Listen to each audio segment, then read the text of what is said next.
Buenos días a todas y a todos. En verdad es un honor muy grande tener la posibilidad de compartir sus días con el profesor Enrique Dussel. Ustedes saben muy bien la trayectoria de él en América Latina desde hace muchos años atrás, desde la filosofía de la liberación, sus conceptos de transmodernidad, entre otros, que han sido contribuciones no simplemente para América Latina, sino para el mundo. Perfecto. Es un gusto estar aquí, sobre todo en Quito.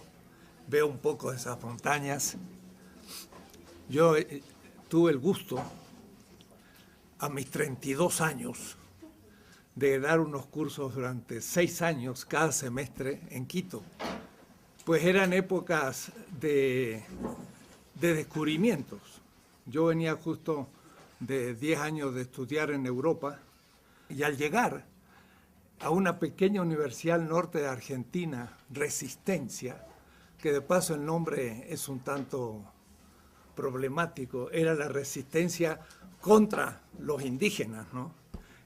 Pues me llegó una carta de Quito y me dicen, ¿no te parece venir a dar un curso de historia aquí en Quito? Así que estaba aterrizando de Europa y fue para mí una experiencia única porque tenía unos 100 estudiantes de gente que hacía como un reciclaje.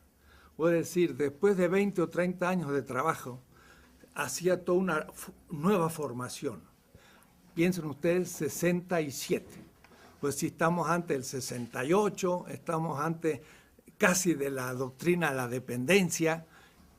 Aquí en Quito hubo un instituto organizado por Monseñor Proaño, que aquí en Quito nacieron ideas de lo que después se va a llamar pensamiento crítico. Creo que es uno de los primeros lugares junto a quizás Río con el grupo de Brasil, y no había casi otros lugares en América Latina, así que esto a mí me refresca ideas. Y es muy importante ver la historia de esos procesos, pero es interesante como a veces toma uno la obra de un autor de los nuestros, pero los agarra como bloques. No hay que verlos nunca como bloques, sino que hay que ver en la historia de un debate. Y entonces se van entendiendo los temas. Y creo que todo surgió en los años 60. En los años 50 todavía no había intuiciones muy novedosas. Fue en los 60 que comenzaron. Entonces hay cosas que uno por ahí lee del 60 y dice, ¡ay, qué barbaridad que decía en el 60! Pero estaba empezando la temática. Y entonces si uno lo toma como si fuera actual, no tiene sentido. Entonces la cronología es muy importante y es difícil porque las obras a veces están publicadas en 1985, pero fue escrita en el 69. Entonces hay que ver lo que se estaba pensando para entender todos estos procesos.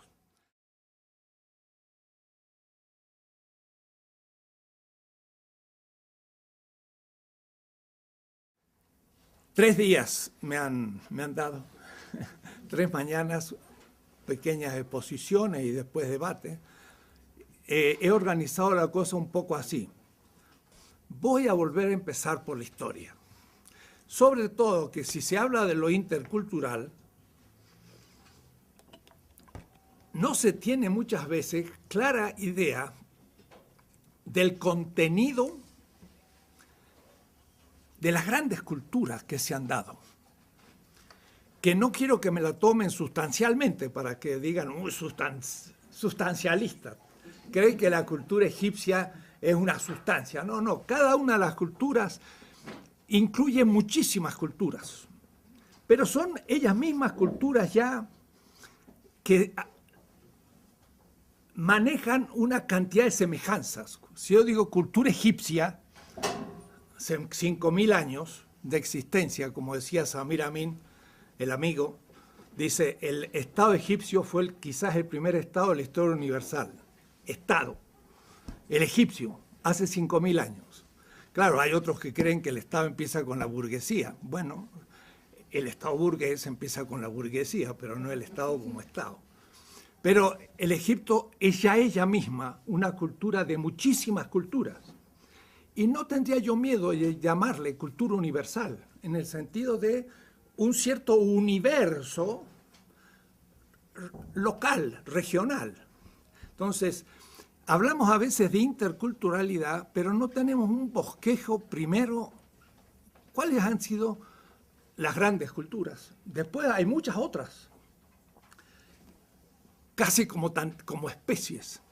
Y como especies animales están desapareciendo ante nuestros ojos, decimos, se desaparecen tantas especies de insectos por día, que son miles. Pues también están desapareciendo culturas todos los días, pequeñas. En la India, en los tribes, hay muchos tipos de culturas. Pero a mí me va a gustar hablar de las grandes, no porque sean las más importantes ni las únicas, pero para tener una idea. Mucho de lo que hemos hecho ha sido una crítica a Hegel. Ya Leopoldo Sea empezó a hacerla, yo mismo empecé también allá. En el 66 tengo un curso, América Latina en la historia, no se escandalicen, en la historia universal. Digo porque algunos dirán, ¿qué es eso de universal? Ya podemos después discutir. Pero en el año 66, pues no estaba mal.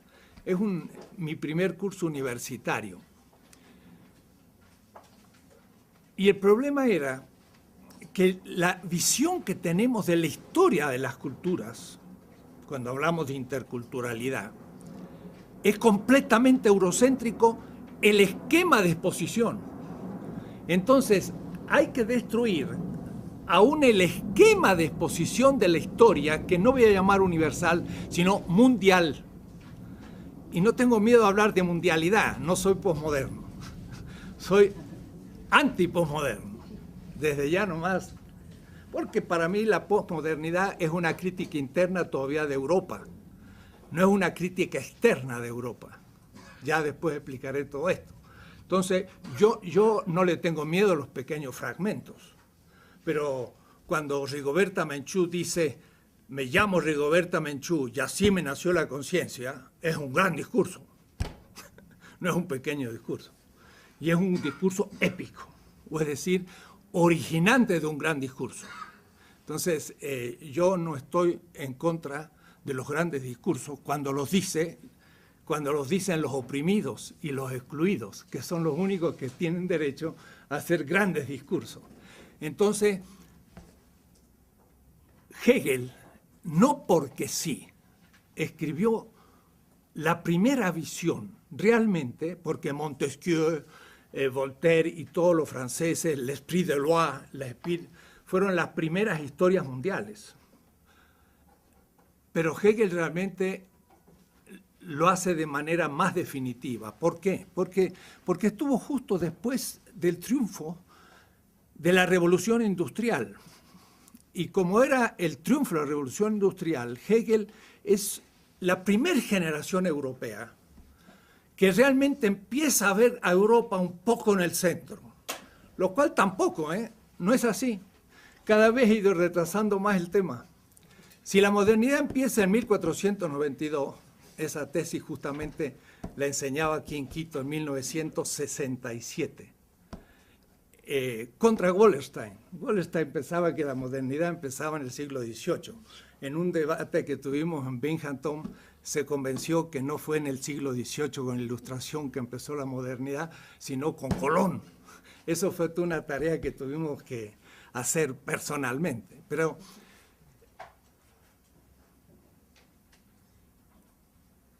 yo pensaba que la modernidad empezaba hace 500 años y con ello la centralidad de Europa. Pero de ninguna manera, porque Europa en el 1500 era una cultura todavía completamente periférica. Pensé que era después todavía y que era con la revolución industrial.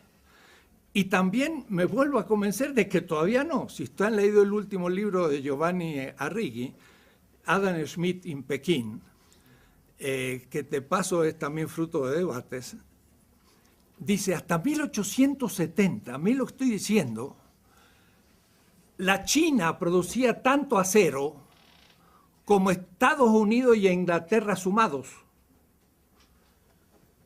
Acero. Ahora, ¿quién descubrió el acero? Los chinos en el siglo II. Y ellos fueron los que instalaron todo el acero en Inglaterra y en Estados Unidos. Eso lo dice John Hobson, un libro último sobre rehacer la historia no eurocéntricamente.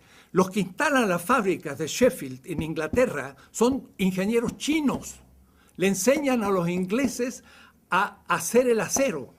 Y son ellos los que hacen la revolución agrícola en Inglaterra, los que proponen el nuevo tipo de arado, el nuevo tipo de hilandería en las máquinas. Todos son de origen chino. Los chinos habían descubierto el papel en el siglo VI, habían descubierto la imprenta en el VIII, imprimían papel moneda en el IX. Y un legado chino llegó en las manos de Eugenio IV a Florencia en 1434. Era una colección de libros impresos sobre tecnología militar, tecnología agrícola, astronomía. Leonardo da Vinci lo único que hizo fue copiar libros chinos. El Renacimiento fue originado en China, el italiano. Entonces, cada vez voy postergando más la centralidad de Europa. Europa comienza a ser central en la historia mundial hace 140 años. Primero eran 500, después eran 200 y ahora ya son 140 nomás. Antes que eso, no fue centro. El centro del comercio mundial estaba en manos de la China y la India. Eran los que tenían todos los productos del comercio. Tenían la seda, que era lo que se usaba para vestirse, toda la aristocracia del mundo, hasta los grandes líderes bantúes compraban China, seda china, qué decir los obispos europeos y latinoamericanos, y la corona inglesa compraba seda china, tomaban té con la china, o es decir, con la porcelana, hasta 1880. Y el acero era las mejores armas, espadas y demás, eran japonesas o chinas. Digo esto porque cada vez voy cambiando más y pasan 2 o 3 años y hay que volver a cambiar. En el 2007 salió este libro, Política, Liberación, Historia Mundial y Crítica, de la que voy a hablar hoy. Hace 2 años ya tengo que hacer reformas, ya hay errores en el libro, ya está todavía eurocéntrico. Es notable, voy a decir,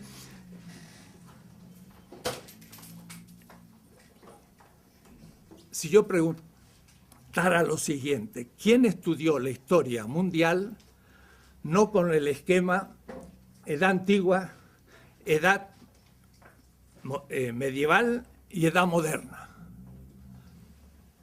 ¿Quién estudió en otro esquema? Esta pregunta la he hecho en 30 universidades alemanas, Marburg, Berlín, Jena, dando conferencias.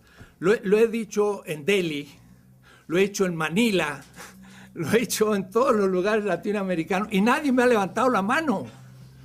En Kenia, ninguno me levantó la mano. Y si yo les dijera que decir que la historia mundial es la antigüedad, la Edad Media y moderna, es una, lo voy a decir fuerte, estúpida ideología del romanticismo alemán del fin del siglo XVIII, que nunca la humanidad pensó en tal tontera, y si lo seguimos repitiendo, eso es eurocentrismo. Le quiero hacer otra historia, completamente distinta. La Edad Antigua no existe. Me acuerdo un curso que yo daba en la India, en Madurai, y le decía, ¿qué es la Edad Antigua? Entonces decía, sí, bueno, es la edad de los griegos y los romanos. Pero si ustedes hacen un mapa, ¿dónde queda Grecia y Roma? Entonces vamos a hacer el mapa porque hay que verlo en el espacio. Entonces Europa es esto, este es el Mediterráneo, rápido hecho. Esto es el África, la India, el sudeste asiático, más o menos es así. América aquí está todavía al oeste. ¿Por qué? Porque América fue el extremo oriente del extremo oriente. Pero siempre lo estudiamos como contexto del descubrimiento de Colón. Y hablar de descubrimiento es ya un insulto. Fue el comienzo de la invasión del continente. Pero van a ver ustedes que si yo sitúo América donde debo situarla, ya empiezo a ver distintos todas las culturas amerindias. Bueno, Europa es esto. Como ustedes lo ven, no parece ser el centro. Y además es muy pequeña. Entonces, el señor Hegel dice que el Mediterráneo es el centro de la historia universal.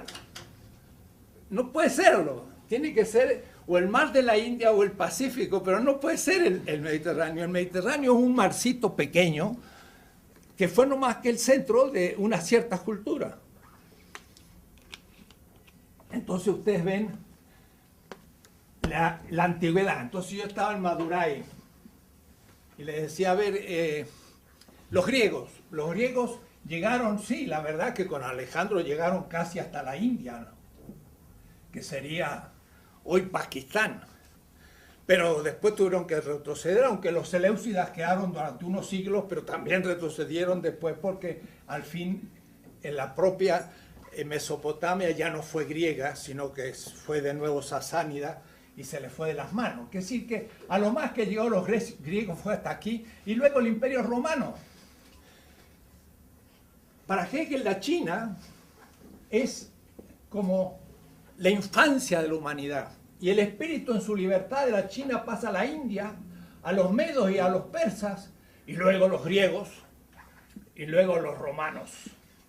Pero realmente los que son la culminación de la antigüedad son los romanos. Después viene la Edad Media. ¿Media de qué? La media entre la modernidad y la antigüedad, así que en realidad no tiene ningún sentido, está en la mitad. Es el feudalismo.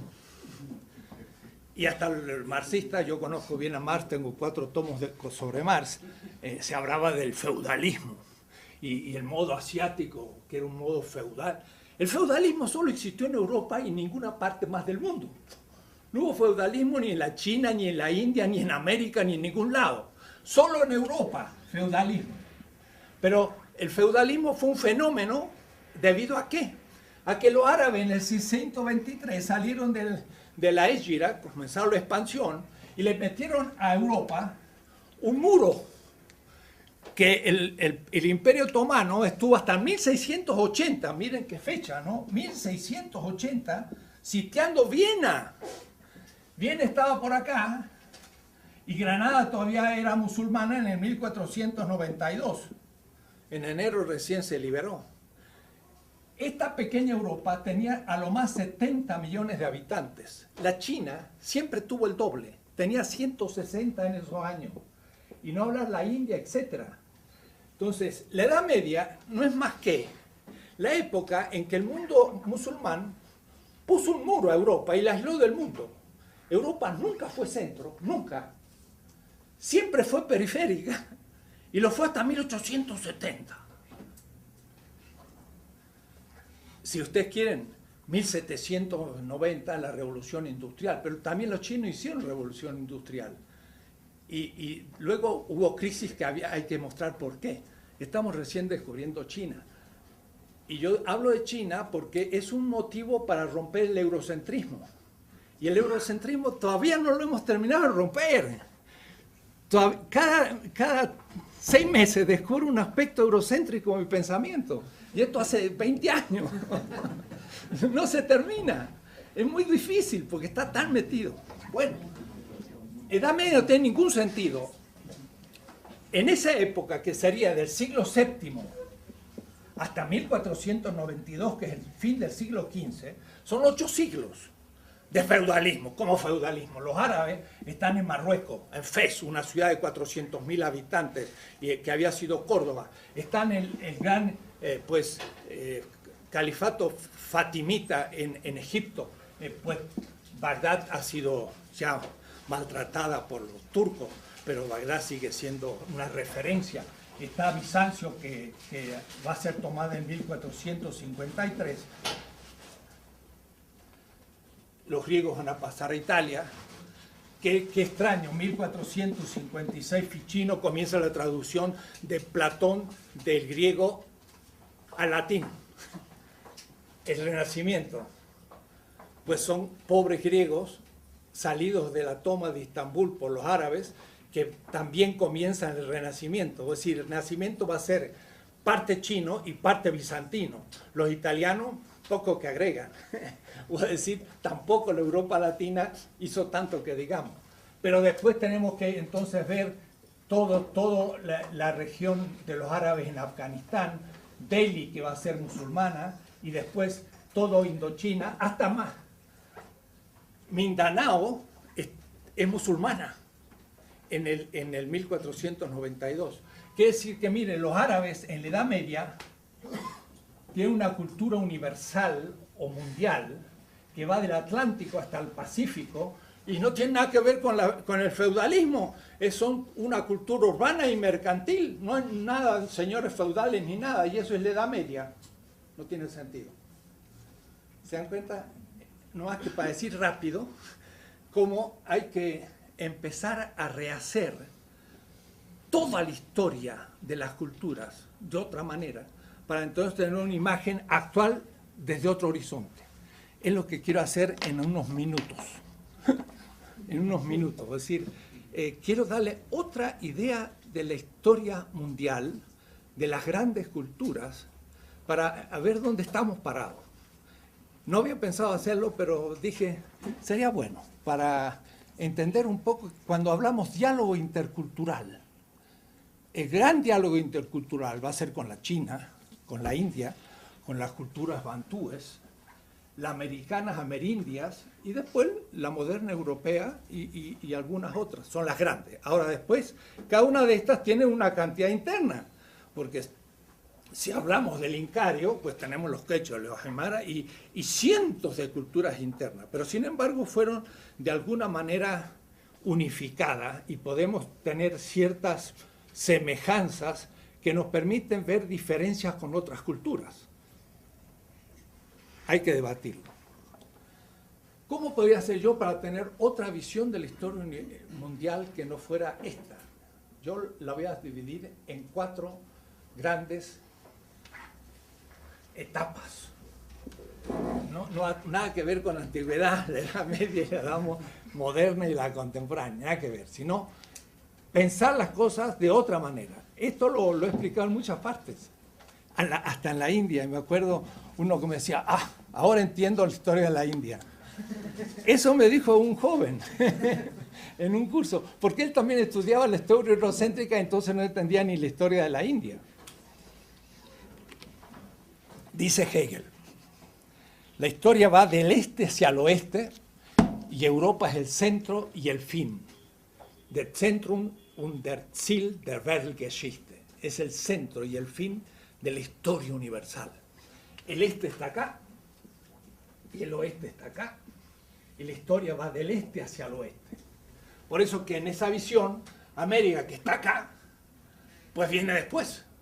Y por eso que en general en los estudios de historia que hacemos, estuve en Bolivia y les propuse hacer un nuevo texto para las escuelas y empezar todo de nuevo, porque en Bolivia hay que hacerlo de nuevo, porque ellos tienen una gran cultura y ustedes aquí también. Quito es justamente la segunda capital, según nos decía Guayasamín, del Incario, y tiene mucho sentido. El que se coloque América del otro lado del Atlántico, aquí, al oeste de Europa, es porque el Atlántico fue descubierto en el 1492. Pero había sido el Pacífico el centro de todas nuestras grandes culturas. Van a ver ustedes enseguida. La historia del Neolítico es justo al revés de lo que dice Hegel. El Neolítico, ¿se acuerdan? Era la revolución urbana. La revolución urbana supone dos revoluciones. La agrícola, porque entonces en vez de tener que estar buscando el alimento en cualquier parte, pues junto los mejores vegetales y en un lugar racionalizadamente tengo alimento. Decía Aristóteles, la ciudad surge cuando hay alimento, agricultura. Pero después el segundo, el pastoreo.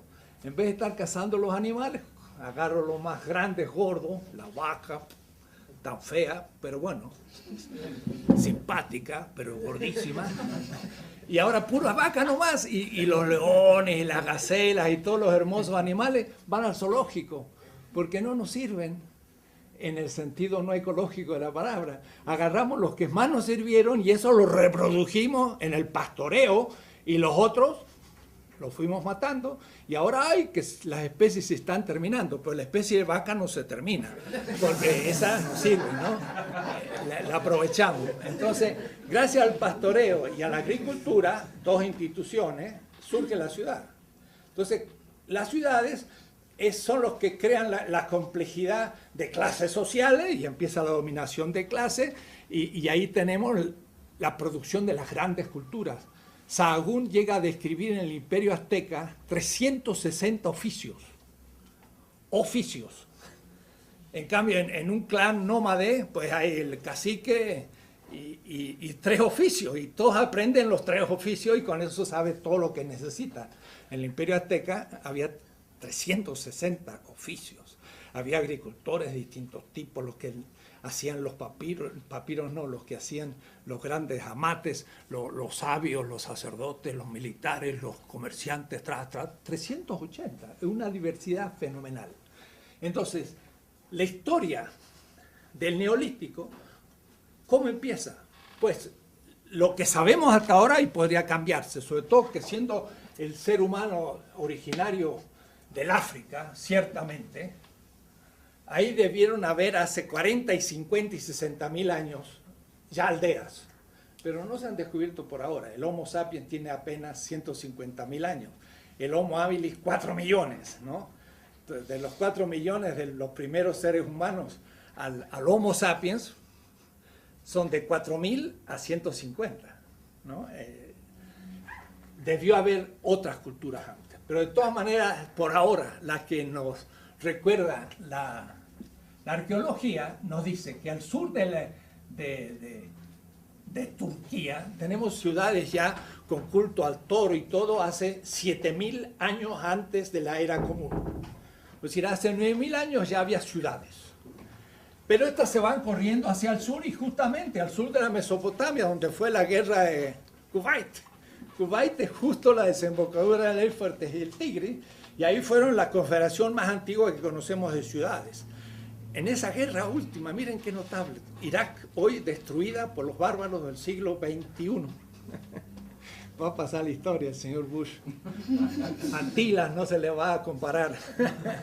Una cosa horrible lo que ha hecho. Ha destruido a Bagdad, la ciudad más sagrada de la historia casi mundial. Fundada en el 700, tomada por los turcos en el 1200, 500 años, van a ver ustedes, centro de todas estas culturas comunicadas, mucho más importantes que Roma o que Londres o que Berlín, y la han hecho picadillo. Me encontraba el otro día con una judía y le digo, ¿de dónde viene usted? De Bagdad. Ah, de Bagdad. Pero de Bagdad, de Bagdad.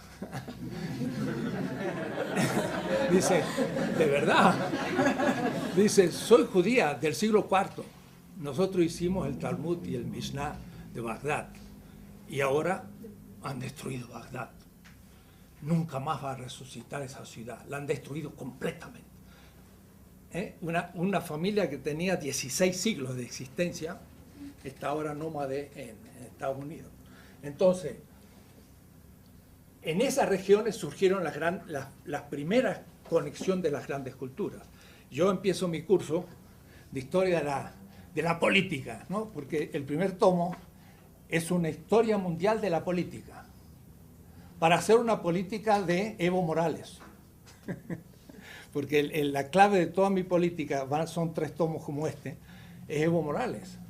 Pero esto empieza allá, hago toda la historia del mundo de la política, de los chinos, de los hindúes, de los árabes, en fin, ya les mostraré cómo es la cosa.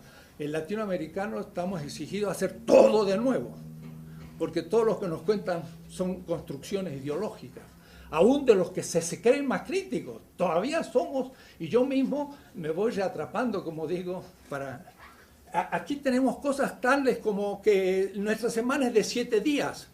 Pues eso viene de la Mesopotamia. o tenemos códigos, pero en los códigos que tenemos derecho todavía se remontan a los grandes códigos del tercer milenio y sobre todo el de Hammurabi. Y yo, pensamiento crítico, digo, pues mi teoría crítica pues es tradicional, tiene unos 5.000 años de existencia. Hace 4.700 años, Hammurabi dice, he hecho justicia con la viuda,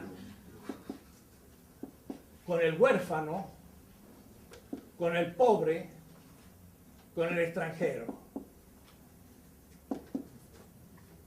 De ahí salió mi Ética de la Liberación de 1970-75.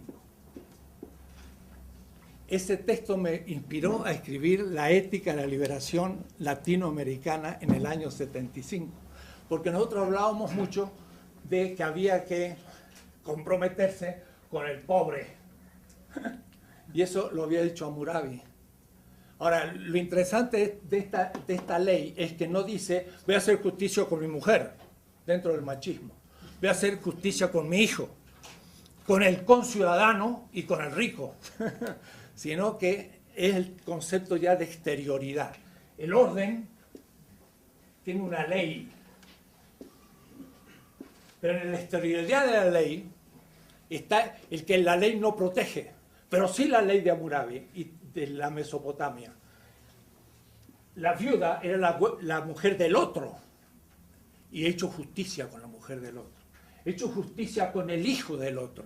He hecho justicia con el que no tiene ni un buey, dice. Porque hacer con el que tiene 10 bueyes, pues está fácil. Y hacer justicia con el extranjero. Miren, si los europeos ahora, los suizos, los franceses, imitaran a esta ley hecha 1700 años antes de Cristo, más 2000, son 3700 años. Le podemos decir a un europeo actual, alemán, sobre todo español, ¿por qué no leen textos de hace 3700 años y entienden lo que es el derecho? No este derecho burgués de la Revolución Francesa, sino un derecho mucho más antiguo y crítico. Hagan justicia con el extranjero. Son todos estos que vienen desde el sur. Lo mismo habría que decirlo a los norteamericanos con los mexicanos y salvadoreños y ecuatorianos. Ni están a la altura de Hammurabi.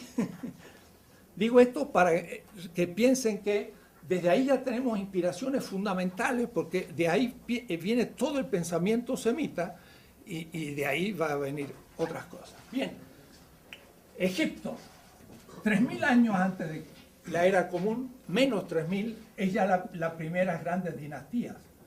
Y entonces el Egipto comienza a tener Estado, organización, todo tremendo. Pero de Egipto, por ejemplo, si yo hago esto, una balanza, todo el mundo dice, pues la justicia, y eso está en los palacios de justicia, hay una balanza. Pues esa es la balanza de Osiris.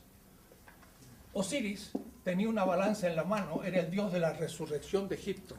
El muerto venía y le preguntaba a Osiris, ¿qué has hecho para merecer la resurrección?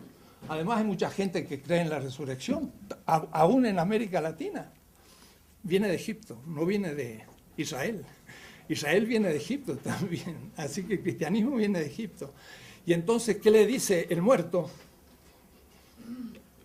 El muerto le dice a Egipto, he hecho cosas buenas. Y para eso lo tenía apuntado, porque en los sarcófagos y en los textos de las pirámides, los faraones escriben sus actos buenos para el día del juicio de Egipto, de Osiris, en la gran sala de Maat, que bien es el juicio final. El juicio final tampoco es cristiano ni es semita, es egipcio, ¿no? Y entonces el muerto, en el capítulo 125 del libro de los muertos, que es en realidad el libro de la vida, porque es lo que escribían los muertos para no olvidar sus actos buenos cuando venía el juicio. ¿Ves? Como los muchachos que llevan en el examen anotadito todo para no olvidarse, así también los muertos llevan todo anotadito.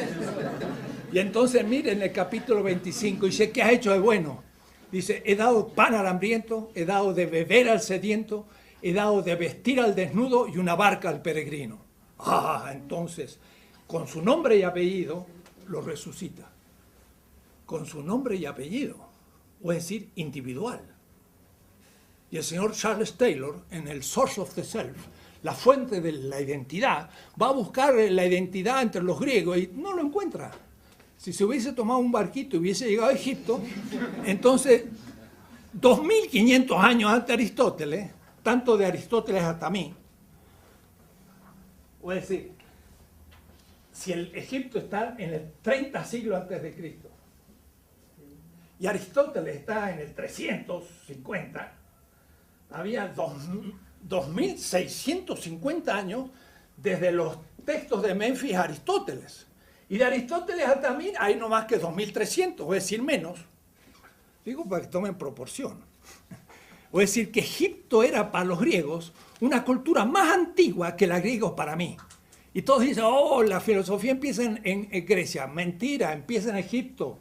Y lo dice Aristóteles, lo dice Platón. Nuestra filosofía empezó en Egipto, lo dicen.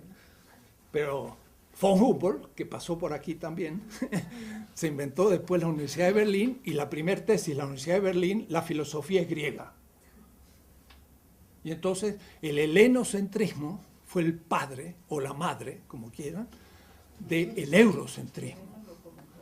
La filosofía no empezó en Grecia, empezó 3000 años antes. Entonces, tenemos tantos elementos egipcios que hasta $1, a veces cuando voy a Estados Unidos, y aquí como los pobres ecuatorianos están dolarizados, me olvidé hoy, digo, no he cambiado todavía para pagar el desayuno. Dice, no paguen dólares. Es verdad que estoy en Ecuador. En el dólar, miren qué notable, es fantástico. Acá a la izquierda hay una pirámide y arriba hay un ojo. ¿De dónde viene eso? ¿Eh? El ojo de Horus. Los masones eran, masón significa constructor de casas. Y los masones tenían símbolos egipcios, la pirámide. Y el ojo es Osiris, que es el que ve todo y que ve en secreto todo. De tal manera que el acto más secreto era visto por Osiris. Es la conciencia ética que ya surge. Y además es verse en público en lo más privado. Es la intersubjetividad hecho ética. Es un mito tremendo, el de Osiris. Mucho más importante que el adámico y que el prometeico, que son sus hijos. Pues si estamos en la cultura madre de la cultura del Mediterráneo, Egipto. De ahí va a salir hacia los palestinos, y el hebreo es no más que un dialecto palestino. Mire, si uno le dice eso a los sionistas hoy en Israel. ¿Qué tanto hebreo? Si ustedes son un dialecto palestino. Tenía razón Arafat, que dijo, yo siempre he estado aquí, nunca me han expulsado. Es verdad. La expulsión de Israel nunca existió. Hicieron salir 200 o 300 gente de la élite, los romanos en el año 70, pero el pueblo judío se quedó en Israel. Los judíos de España fueron judíos convertidos bereberes que llegaron a España, nunca habían estado en Israel. Los judíos rusos no eran rusos ni habían estado en Israel, eran cazares que se convirtieron al judaísmo y entraron en Rusia. De tal manera que el argumento sionista de que hay que volver a la tierra, pues nadie había salido y todos los que volvieron nunca habían estado. Esto lo dice un profesor de Tel Aviv. Digo esto para entender todo al revés. Mi clase de hoy es eso. Es poner patas arriba todo. Y entonces decir, entonces hay que empezar de nuevo. Sí, claro, hay que empezar de nuevo. Es una cosa terrible. La palabra Ta era el gran dios de Egipto. Y por eso que Egipto o Copto es lo mismo. Copto o Egipto significa los adoradores de Ptah, el gran dios egipcio de Memphis. Eso me lo decía un obispo de la primera catarata, estando ahí en Egipto y hablando con la gente, me decía, Egipto y Copto es lo mismo, qué interesante. Y Ptah era el gran dios de Egipto y tenía dos partes, tenía dos momentos. Uno el corazón, Horus, y otro la lengua, Toth. Esta lengua es la que se va a transformar en hebreo en la Dabar y entre los griegos en el Logos. O es decir, la razón griega y la palabra creadora, el verbo se hace carne de los hebreos, los dos son el Toth egipcio, que era la palabra de Dios. Para decirles cómo el Egipto es la que produce el pensamiento semita hebreo y el pensamiento griego. Estamos ante el origen. Y esta cultura es negra, bantú. A tal manera que en la tumba de Tutankamón encuentran desde los zapatitos chiquitos que tenía hasta el último zapato. Y de paso no era muy grande, era pequeño Tutankamón, negro. ¿Por qué guardaba todos sus objetos? Porque ustedes van a cualquier tumba en África, en Kenia, en Nigeria, en donde sea, y al muerto se le guarda todas sus cosas, pero cuando resucita tiene que volver a vestirse. O va a estar desnudo el pobre. Entonces, la costumbre de dejar todos los objetos en la tumba es una costumbre bantú, que viene del sur. La gran cultura madre del Mediterráneo es africana. ¿Qué tal? Es interesante, ¿no? Que los negros nunca hicieron nada. ¿Cómo que no? Fueron los maestros del pensamiento egipcio, el pensamiento hebreo, el pensamiento griego, cristiano y musulmán. Nada más. Así que no hay ningún afro, o hay alguno, pero el que sea, que lo reivindique. Egipto. Bueno, si sigo así, me estoy un mes, no estoy un día. Entonces voy a ir más rápido ahora, pero me animo y no puedo dejar de hacer. ¿Ven? Después de esto, ya viene la gran cultura de la India, en el río Indo, que es hoy Pakistán. Sería Mohenjo-Daro, en el Penyab. Fue una gran cultura que recibe el impacto de las invasiones que por Afganistán y Kabul van a venir siempre a la India, porque la India va a tener los Himalayas al norte y los grandes ríos, y por aquí no se puede penetrar. Se penetra por Afganistán siempre, y entonces fueron los arios en indoeuropeo, como aristos, los mejores, los primeros. Y ahí vienen entonces los Upanishads y todos los grandes textos que van a venir, pero en el siglo XX, recién antes de Cristo. Y después tenemos el primer imperio chino, ya en el año 1000. Entonces estamos pasando del 4 y 5000 al 1000. La historia va del oeste hacia el este. Y después aquí, pues, viene el descubrimiento de América, hace 40 o 50 mil años, ¿no? De a pie pasaron por Bering, cuando había muchas veces hielos. Todos nuestros habitantes originarios, todos vienen del Asia, sin ninguna duda ni posibilidad. Ahora se ha hecho el genoma mexicano y es notable, el genoma mexicano tiene casi 50% de asiático. ¿Por qué? Porque son los indígenas. Los indígenas son, nuestros indígenas son 100% asiáticos. Raza, lengua, cultura, todo. ¿Cierto? No puede ser de otra manera. No van a venir ¿de dónde? No pueden. Y los esquimales estaban pasando. Los agarró un pie en cada lado. Están en la Siberia y en Alaska los esquimales. Y entonces vienen los grandes procesos hacia el sur. Unos 12.000 años antes de Cristo llegan hasta el sur. Es decir, que duran 20, 30.000 años para atravesar el continente. 1 kilómetro cada 1.000 años. No es mucho, porque no hay 30.000 kilómetros de acá a acá, y en cambio fueron 20.000 años, fueron bajando, y entonces llegaron al embudo mexicano y todos tuvieron que pasar por ahí. Por eso es tanta cultura que hay en México, tantos grupos distintos, llegan hasta el sur y los tupi guaraní empiezan a volver hacia el Caribe cuando llega la invasión europea, pero hay grandes movimientos de pueblo. Y entonces la gran cultura mesoamericana del 300 al 900, el Teotihuacán, por ejemplo, que es la primer Tula, Enrique Flores Cano muestra que esa inmensa ciudad, una ciudad de más de 100.000 habitantes que existía, las grandes pirámides, fue Tula. No sabíamos lo que era Tula de los toltecas, una ciudad inmensa.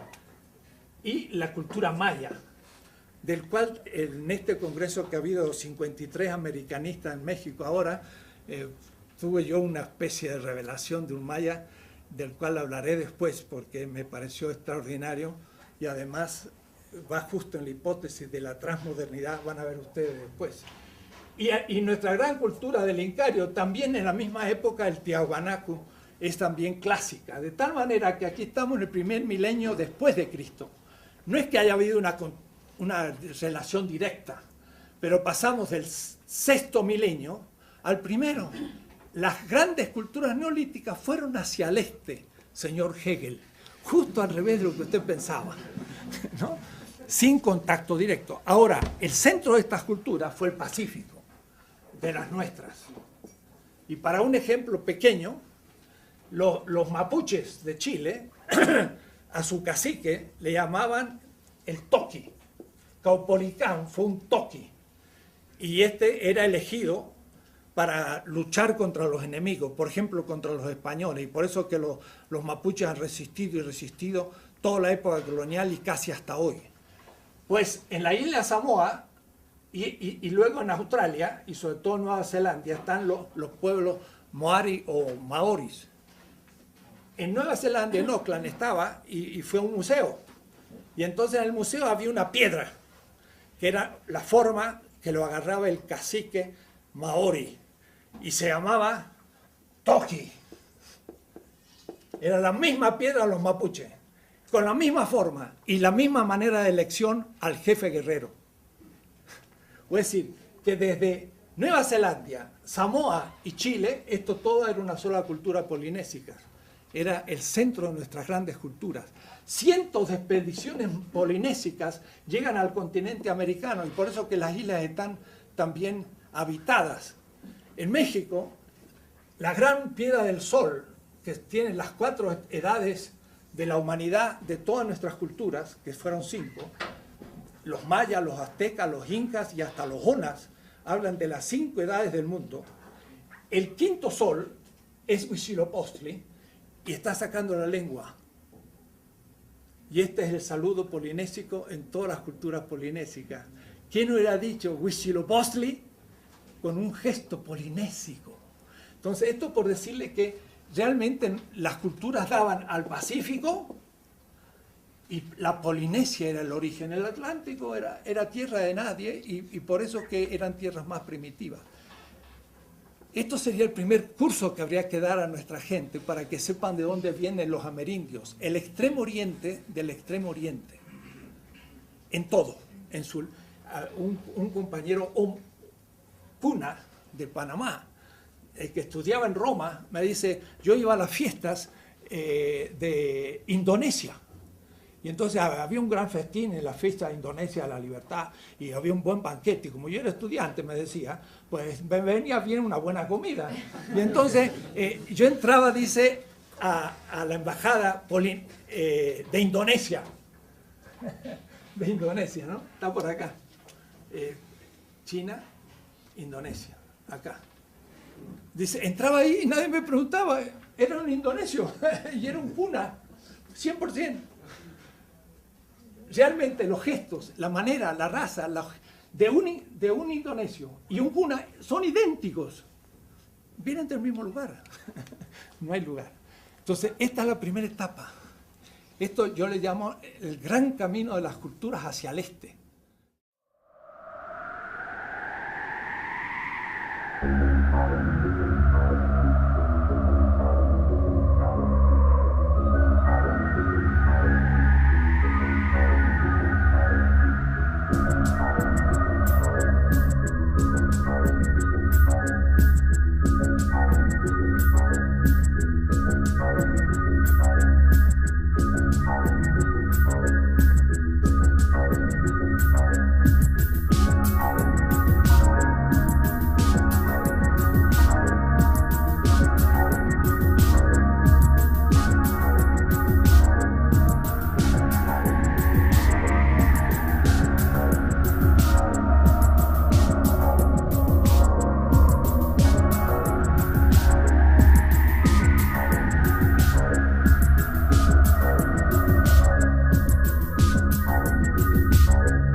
Historia de un debate y entonces se van entendiendo los temas y creo que el acto surgió en los años 60.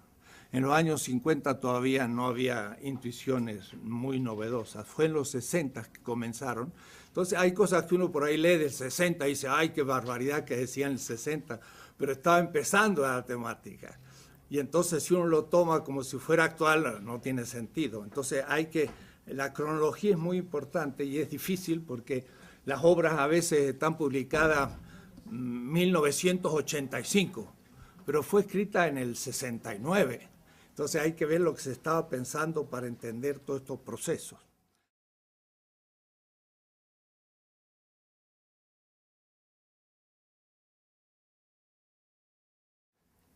Tres días me han dado, 3 mañanas, pequeñas exposiciones y después debate. He organizado la cosa un poco así. No solamente para América Latina, sino para el mundo. Perfecto. Es un gusto estar aquí, sobre todo en Quito. Veo un poco de esas montañas. Yo tuve el gusto, a mis 32 años, de dar unos cursos durante 6 años cada semestre en Quito. Pues eran épocas de descubrimientos. Yo venía justo de 10 años de estudiar en Europa y al llegar a una pequeña universidad al norte de Argentina, Resistencia, que de paso el nombre es un tanto problemático, era la resistencia contra los indígenas, ¿no? Pues me llegó una carta de Quito y me dicen, ¿no te parece venir a dar un curso de historia aquí en Quito? Así que estaba aterrizando de Europa y fue para mí una experiencia única porque tenía unos 100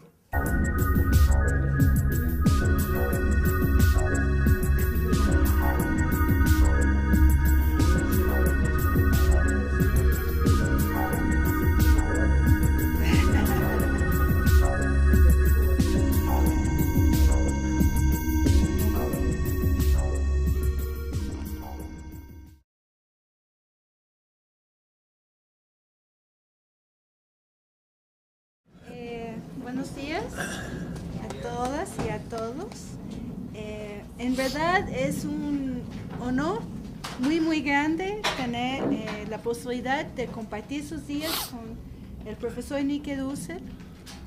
Ustedes saben muy bien la trayectoria de él en América Latina desde hace muchos años atrás, desde la filosofía de la liberación, sus conceptos de transmodernidad, entre otros, que han sido contribuciones no simplemente estudiantes, de gente que hacía como un reciclar.